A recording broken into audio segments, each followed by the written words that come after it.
జై శ్రీరామ్. శ్రీమాత్రే నమః. శ్రీ గురుభ్యో నమః. నిజ జ్యేష్ఠ మాసంలో శుక్లపక్షంలో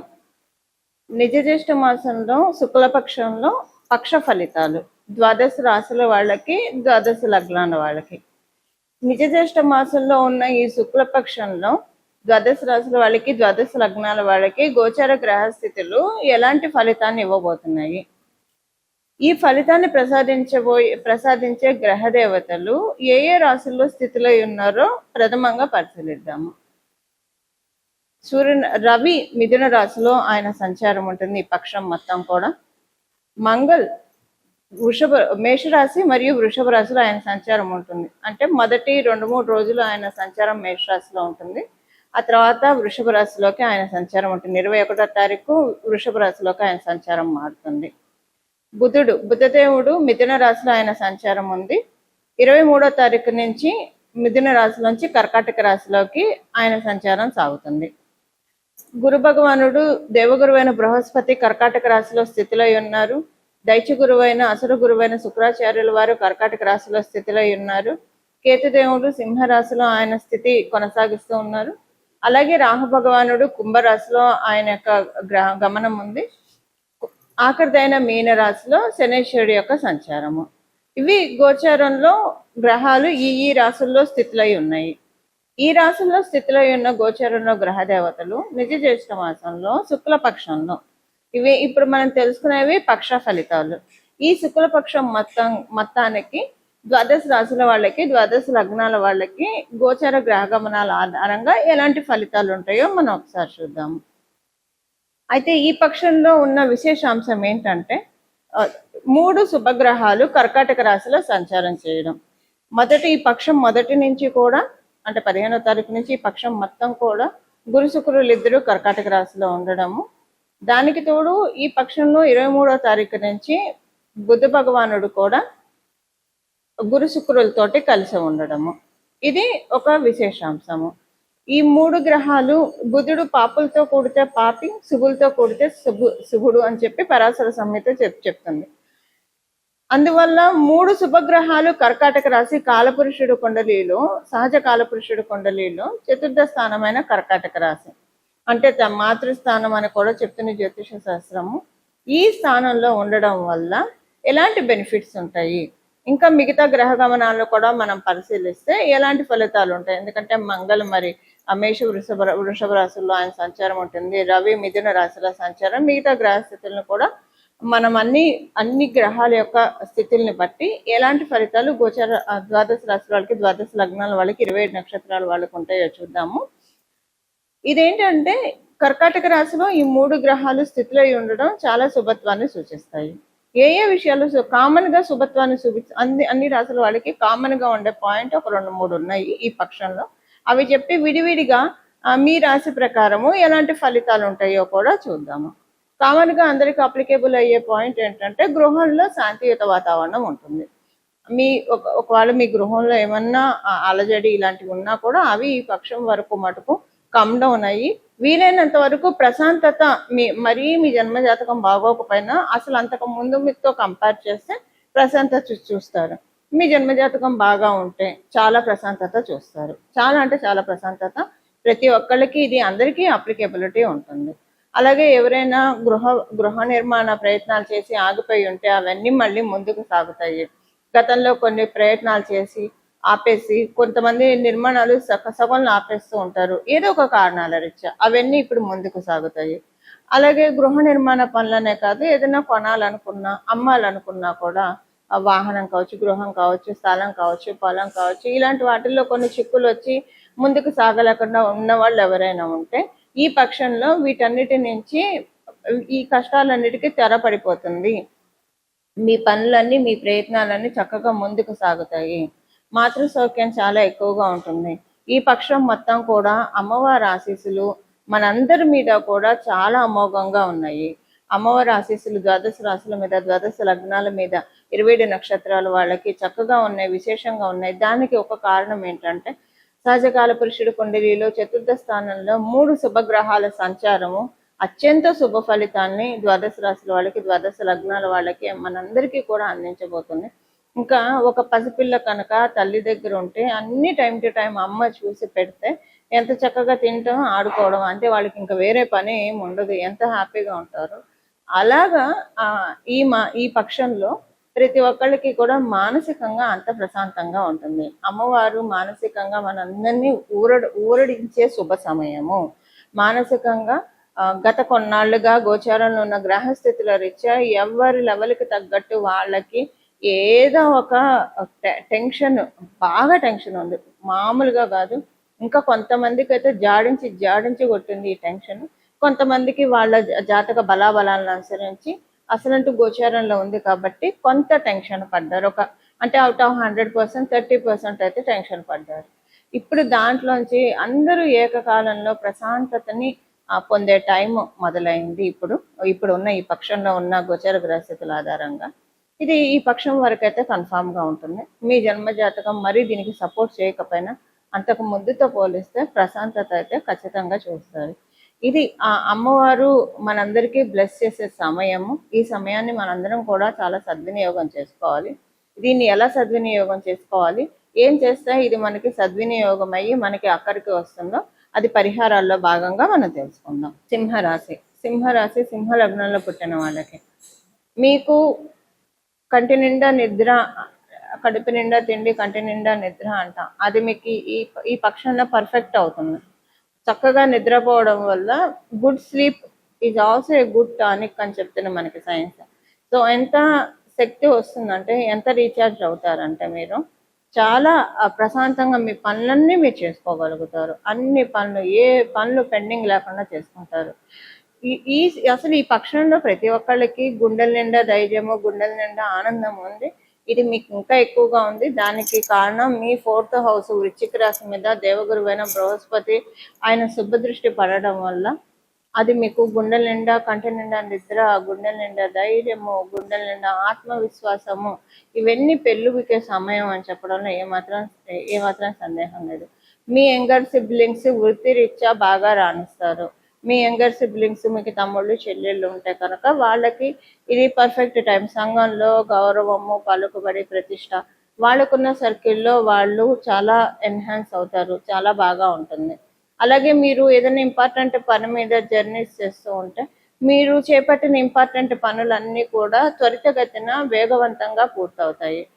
ఎక్కువగా జర్నీస్ కూడా చేయాల్సి వస్తారు మీరు, ఎందుకంటే కొన్ని ముఖ్యమైన పనులన్నీ కూడా ఈ పక్షంలో షెడ్యూల్ చేసుకుంటారు. షెడ్యూల్ చేసుకున్న అది మీరు కావచ్చు, మీ కుటుంబ సభ్యులు కావచ్చు. షెడ్యూల్ చేసుకున్నవన్నీ కూడా మీకు తృప్తినిస్తాయి. ఇప్పుడు ఒక పని మీద కదా మనం ఏదైనా జర్నీ చేసేది, అక్కడికి వెళ్ళొచ్చాక అమ్మయ్య ఇప్పుడు వెళ్ళినందుకు మనకి మంచి ఫలితం దక్కింది అని మీరు అమ్మయ్య అని అయితే అనుకుంటారు. అలాంటి ఒక మంచి మార్పు కూడా ఈ పక్షంలో సింహరాశి సింహ లగ్నంలో పుట్టిన వాళ్ళందరికీ ఉంది. సంతాన రీత్యా ఆరోగ్య సమస్యలు ఏవైనా ఉంటే కనుక సంతాన ఆరోగ్య సమస్యలు కుదుటపడే శుభ సమయం ఇది. అలాగే మీరు అనుకున్న ప్లాన్స్, మీ క్రియేటివిటీ అదంతా కూడా ఎగ్జిబిట్ చేసే శుభ సమయము. ఇప్పుడు మీరు దాన్ని అంతా కూడా ఎగ్జిబిట్ చేయగలుగుతారు. మంత్రభావం చాలా బలంగా ఉంది. ఏదైనా మంత్రానుష్ఠానం చేయడానికి, మీరు ఏదైనా ఉపాసనలో ఉన్న మంత్రానుష్ఠానం చేస్తూ ఉన్నా మంత్రసిద్ధి కలిగినట్లు అనిపిస్తుంది. అంటే మీరు ఆరాధించే దేవీ దేవతల యొక్క శక్తి మీరు బాగా తీసుకోగలుగుతారు. అది మీకు తెలుస్తుంది కూడా, ఏదో ఒక రూపంలో మీరు ఆరాధించే దైవము మీతోటి ఉంది అని మీకు తెలుస్తుంది. ఇది కేవలంగా ఉపాసనా పరులకేనా అంటే ఉపాసనా పరులకు ఎక్కువగా తెలుస్తుంది. ఉపాసనా పరులు కాకపోయినా నిత్య దైనందిన జీవితంలో మీరు చేసే దేవత ఆరాధన మీకు అర్థమవుతుంది. దేవుడు కరుణిస్తాడు ఖచ్చితంగా. కాకపోతే మనం మనస్ఫూర్తిగా దేవుణ్ణి ఎలుగెత్తి కీర్తించాలి. కీర్తిస్తే కనుక భగవంతుడి యొక్క కృప ఆశీస్సులు ఖచ్చితంగా అందరి మీద ఉంటాయి అన్న విషయం మీకు ఇప్పుడు ఈ పక్షంలో అర్థమవుతుందంటే అంత బ్లిస్ఫుల్గా ఉంటేనే కదా అర్థమయ్యేది. అలాంటి ఒక మంచి సంఘటన చూస్తారు. సంతానం కోసం ఎదురు చూసే వాళ్ళకి ఇది చాలా శుభ సమయం. సంతానం కోసం ప్రయత్నించే వాళ్ళకి కూడా ఇది చాలా మంగళప్రదమైన సమయం. వివాహ ప్రయత్నాలు చేస్తూ ఉంటే మీరు చేసే వివాహ ప్రయత్నాలన్నీ కూడా సఫలీకృతం అవుతాయి. లోన్ కోసం ఏమైనా ప్రయత్నిస్తూ ఉంటే, మీరు డబ్బులు ఇవ్వాలన్నా, మీకు ఎవరన్నా డబ్బులు ఇవ్వాలన్నా, వీటన్నిటికీ కూడా అంతా కూడా మీరు క్లోజ్ చేసుకునే సమయం. అన్నీ కూడా మీరు ఇనిషియేషన్ స్టార్ట్ చేస్తారు. ఒకవేళ మీకు ఎవరైనా ఇవ్వాల్సి ఉన్నా వాళ్ళు ఇవ్వడం స్టార్ట్ చేస్తారు, మీరెవరికన్నా ఇవ్వాల్సిన ఇవ్వడం స్టార్ట్ చేస్తారు. ఇలాగా ఇనిషియేషన్ స్టార్ట్ చేసే విధంగా మీకు ఇప్పుడు ఆదాయ మార్గాలు ఎక్కువగా ఉన్నాయి. అలాగే మీ యొక్క జీవిత భాగస్వామితోటి సత్సంబంధాలు ఉంటాయి. కాకపోతే ఒకటి మీ జీవిత భాగస్వామికి వారి తరఫు బంధువుల వల్ల కావచ్చు, లేదా వారి తరఫున అసోసియేట్స్ వల్ల, మిత్రుల వల్ల కావచ్చు, బంధువుల వల్ల కావచ్చు, కొంత ఇబ్బందికర సంఘటనలు వారికి ఉంటాయి. అవి వారికి కొంచెం మానసికంగా కుంగుబాటు ఉంటుంది. మానసికంగా వాళ్ళకున్న పరిస్థితులు తెలుసుకోను, లేదా వాళ్ళతోటి ప్రతికూలతల వల్ల కావచ్చు కొంత ఇబ్బంది పడతారు. అది ఈ పక్షం వరకే ఉంటుంది, మొత్తం ఉండదు. ఈ పక్షం తర్వాత ఈ పాయింట్ అప్లికేబిలిటీనే ఉండదు. అలాగే ఆరోగ్య విషయంలో చక్కటి ఆరోగ్యం ఉంటుంది, మంచి ఆరోగ్యం ఉంటుంది మీకు, మీ పిల్లలకి కూడా. మీ తండ్రి గారి తరఫున ప్రాపర్టీస్ ఏవైనా మీకు రావాలి ఉంటే కనుక ఇప్పుడు వస్తాయి. మీ తాతలు నానమ్మల దగ్గర నుంచి కావచ్చు, ఏదైనా పెద్దల నుంచి రావాల్సిన ప్రాపర్టీస్ ఏదైనా ఉంటే వస్తాయి. పెద్దల నుంచి ఆశీస్సులన్నా వస్తాయి, లేదా ఏదైనా గిఫ్ట్ అన్నా వస్తుంది. ఇప్పుడు గిఫ్ట్ వస్తే వెంటనే తెలుస్తుంది. ఆశీస్సులు, ఇప్పుడు మీకు గిఫ్ట్ రాకపోతే కనుక ఆశీస్సులు వస్తాయి. అది ఎలా తెలుస్తుంది? మీరు చేస్తున్న వృత్తి వ్యాపారాల్లో మీకు గ్రోత్ ఉంటుంది. ఆ గ్రోత్ వచ్చిందంటేనే, అంటే ఇక్కడి నుంచి ఒక 3 నెలల లోపల వస్తుంది. ఈ పక్షంలో వాళ్ళ ఆశీస్సులు మీరు అందుకోవడం వల్ల గ్రోత్ వచ్చిందంటేనే రాబోయే 3 నెలల్లో మీకు వృత్తిపరంగా మంచి మార్పులు చూస్తారని ఇక్కడ అర్థం. అలాగే చక్కటి ఆశీస్సులు అందుకోవడానికి శుభ పరంపరకి సింహరాశి, సింహ లగ్నంలో పుట్టిన వాళ్ళందరికీ కూడా చక్కటి అవకాశం ఉంది. ఇవి ఈ పక్షం యొక్క ఫలితాలు సింహరాశి, సింహ లగ్నంలో పుట్టిన వాళ్ళకి. పరిహారం వచ్చేసేసి అమ్మవారి ఆరాధన. చతుర్థ స్థానం కాలపురుషుడు కుండలిలో బలంగా ఉండడం వల్ల మీరు లలిత అమ్మవారి ఆరాధన చేస్తారా, శ్రీ మహాలక్ష్మి అమ్మవారి ఆరాధన చేస్తారా, లేదా సరస్వతి అమ్మవారి ఆరాధన చేస్తారా? ఏ అమ్మవారి ఆరాధన చేసినా మంచిదే. గ్రామదేవతల అమ్మవారి ఆశీస్సులు తీసుకోవడానికి ఇది చాలా శుభ సమయము. ఏదైనా ఒక గ్రామదేవత అమ్మవారి ఆలయానికి వెళ్ళి మీకు కుదిరితే ఏదో ఒకటి అమ్మవారికి సమర్పించుకోండి. చీర సమర్పించుకుంటారా, పసుపు కుంకాలు సమర్పించుకుంటారా, పూలు సమర్పించుకుంటారా, మీ శక్తి అనుసారం ఏది సమర్పించుకోగలిగితే అది సమర్పించుకోండి. లేదా మన మనసే అసలు మనం చేయాల్సిన ఇవన్నీ భగవంతుడు ఇచ్చిందే, మళ్ళీ తిరిగి భగవంతుడికే సమర్పించా, కానీ మన మనసు మట్టుకు సమర్పించడం చాలా కష్టంగా ఉంటుంది. ఎందుకంటే అనేక ఆలోచనలతో మన చుట్టూ ఏదో ఒక ఆలోచన ఉంటుంది. ఫ్యూచర్ గురించో, పాస్ట్ గురించో, బెంకోపు, ఫ్యూచర్ గురించి ఇన్సెక్యూరిటీనో, లేదా ప్రజెంట్ గురించి ఆలోచన, ఇలా ఎప్పుడు మైండ్, మన మనసు ఆలోచనలతో సరెండర్ అయిపోయి ఉంటుంది, హైజాక్ అయిపోయి ఉంటుంది మన బ్రెయిన్ ఈ ఆలోచనలతో. ఈ ఆలోచనలు లేకుండా మనసుని నిష్కల్మషంగా అమ్మవారి దగ్గర పెడితే అదే నిజమైన పూజ, అదే నిజమైన భక్తి సమర్పణ. అలా చేయగలిగితే ఇంకా మంచిది. మీరు ఏవి కూడా ఇవ్వక్కర్లేదు, కానీ మొత్తం 1000% కాన్సన్ట్రేషన్ మనం చేసే దేవీ దేవతల మీదే పెట్టాలి. ఒక్క ఆలోచన కూడా మైండ్లో రాకుండా. అది పూర్తిగా సాధ్యం కాదు. కాబట్టి ఇలాగ మనకు తోచినవి ఆచారకాండను ఫాలో అవుతూ మనకి తోచిన సుమంగళి ద్రవ్యాలు అమ్మవారికి సమర్పిస్తూ, యాదేవి సర్వభూతేషు బుద్ధి రూపేణ సంస్థితం నమస్తస్సే నమస్తస్సే నమస్తస్సే నమో నమః అని మనసులో అమ్మవారిని ధ్యానించుకోవాలి. అమ్మవారు బుద్ధి రూపంలో మనకుండి మంచి బుద్ధిని ప్రసాదించి, మంచి సచ్చింతన, సద్భావన ఇలాంటివన్నీ మనకి కలిగించి, మనం సద్భావన ఎప్పుడు చేసామో అది ఆ సద్భావనే అమ్మవారి పూజ. సచ్చింతన ఎప్పుడైతే చేసామో అదే అమ్మవారి పూజ. మనం పూజా మందిరంలో చేసే పూజ అంతా ఒక ఎత్తు అయితే, మన మనసుతో చింతించే చింతలన్నీ కూడా నెక్స్ట్ లెవెల్ పూజలుగా మనం పరిగణించాలి. అంటే ఉత్కృష్టమైన పూజలు ఇవన్నీ కూడా. అలా మన ఈ మాసం, ఈ పక్షం మొత్తం కూడా అమ్మవారికి దేవి అన్న నామంతో అమ్మవారిని మనం పిలిస్తే అమ్మవారి తొందరగా సంతృప్తి చెందుతారు. అందుకే మనం ఇప్పుడు చెప్పబోయే ఈ శ్లోకాన్ని ప్రతిరోజు మనసులో, మీరు ఏ పని చేస్తున్నా కూడా మనసులో అనుకోవచ్చు. ఆ శ్లోకం ఏంటో ఇప్పుడు చెప్తాను. యాదేవి సర్వభూతేషు బుద్ధి రూపేణ సంస్థితం నమస్తస్సే నమస్తస్సే నమస్తస్సే నమో నమః. యాదేవి సర్వభూతేషు బుద్ధి రూపేణ సంస్థితం నమస్తస్సే నమస్తస్సే నమస్తస్సే నమో నమః. యాదేవి సర్వభూతేషు బుద్ధి రూపేణ సంస్థితం నమస్తస్సే నమస్తస్సే నమస్తస్సే నమో నమః.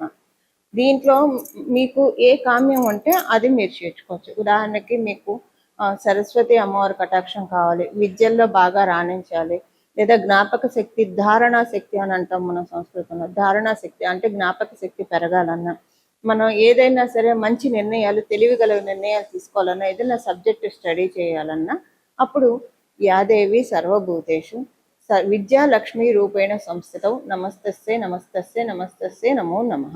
యాదేవి సర్వభూతేషు విద్యా లక్ష్మీ రూపేణ సంస్థితౌ నమస్తస్సే నమస్తస్సే నమస్తస్సే నమో నమః. యాదేవి సర్వభూతేషు విద్యా లక్ష్మీ రూపేణ సంస్థితౌ నమస్తస్సే నమస్తస్సే నమస్తస్సే నమో నమః. విద్యాలక్ష్మి అనే ప్లేస్లో మీరు సరస్వతి రూపేణ సంస్థితం అని పెట్టుకోవచ్చు, లేదా శారదా రూపేణ సంస్థితం అని పెట్టుకోవచ్చు, వాణి రూపేణ సంస్థితం అని పెట్టుకోవచ్చు, మీ ఇష్టం. ఇలా మీకు ఏ కోరుకుంటే అది. లక్ష్మీ కటాక్షం కావాలంటే యాదేవి సర్వభూతేషు శ్రీ లక్ష్మీ రూపేణ సంస్థితం నమస్తస్సే నమస్తస్సే నమస్తస్సే నమో నమః. యాదేవి సర్వభూతేషు శ్రీ లక్ష్మీ రూపేణ సంస్థితం నమస్తస్సే నమస్తస్సే నమస్తస్సే నమో నమః. యాదేవి సర్వభూతేషు శ్రీ లక్ష్మీ రూపేణ సంస్థితం నమస్తస్సే నమస్తస్సే నమస్తస్సే నమో నమః. ఆరోగ్య సమస్యలు ఉన్నాయి. యాదేవి సర్వభూతేషు శక్తి రూపేణ సంస్థితం నమస్తస్సే నమస్తస్సే నమస్తస్సే నమో నమః. యాదేవి సర్వభూతేషు శక్తి రూపేణ సంస్థితం నమస్తస్సే నమస్తస్సే నమస్తస్సే నమో నమః. యాదేవి సర్వభూతేషు శక్తి రూపేణ సంస్థితం నమస్తస్సే నమస్తస్సే నమస్తస్సే నమో నమః. ఇలాగ ఒకవేళ మీకు కనుక పనులు చురుగ్గా చేయలేకపోతున్నారు, చాలా స్లోగా అవుతున్నాయి, పనులు ఏం ముందుకెళ్ళట్లేదు అంటే చైతన్య రూపేణ సంస్థితం అని పెట్టుకోండి. యాదేవి సర్వభూతేషు చైతన్య రూపేణ సంస్థితం నమస్తస్సే నమస్తస్సే నమస్తస్సే నమో నమః. యాదేవి సర్వభూతేషు చైతన్య రూపేణ సంస్థితం నమస్తస్సే నమస్తస్సే నమస్తస్సే నమో నమః. యాదేవి సర్వభూతేషు చైతన్య రూపేణ సంస్థితం నమస్తస్సే నమస్తస్సే నమస్తస్సే నమో నమః. ఇవేమీ వద్దు, మాకు అమ్మవారి పాద చింతన కావాలి, అమ్మవారే మాకు కావాలని అనుకున్నవారు యాదేవి సర్వభూతేషు సత్వరూపేణ సంస్థితౌ నమస్తస్సే నమస్తస్సే నమస్తస్సే నమో నమః. యాదేవి సర్వభూతేషు సత్వరూపేణ సంస్థితౌ నమస్తస్సే నమస్తస్సే నమస్తస్సే నమో నమః. యాదేవి సర్వభూతేషు సత్వరూపేణ సంస్థితౌ నమస్తస్సే నమస్తస్సే నమస్తస్సే నమో నమః.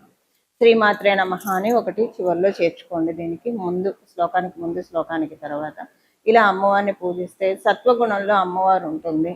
అమ్మవారికి సత్వ రజో తమో గుణాలు 3 ఉంటాయి, కానీ సత్వగుణంలో లక్ష్మీతత్వం ఎక్కువగా ఉంటుంది, లలిత పరాదేవత శక్తి ఎక్కువగా ఉంటుంది. సో సత్వరూపంలో కూడా అమ్మవారిని మనం ఆరాధించవచ్చు. అసలు దేవి దేవి దేవి అంటూ ఉన్నామంటేనే మన అమ్మవారి వైపు జగదంబ, దేవి, పరమేశి ఇవన్నీ కూడా అమ్మవారికి అత్యంత ప్రీతికరమైన నామాలు. శ్రీమాత ఇవన్నీ కూడా అమ్మవారికి అత్యంత ప్రీతికరమైన నామాలు. ఈ పక్షం మొత్తం కూడా అమ్మవారి ఆరాధన విశేషంగా చేసి మనందరం కూడా అమ్మవారి కృపకి తప్పకుండా పాత్రలు అవుతాము. అలా అవ్వాలని చెప్పి అందరి తరఫున జగదంబ పాదాలకి, రాజరాజేశ్వరి అమ్మవారి పాదాలకి, నా ఆరాధ్య దేవత అయిన రాజరాజేశ్వరి అమ్మవారి పాదాలకి మనస్ఫూర్తిగా శరణు వేడుతూ మంగళం. నమో భగవతే వాసుదేవాయ.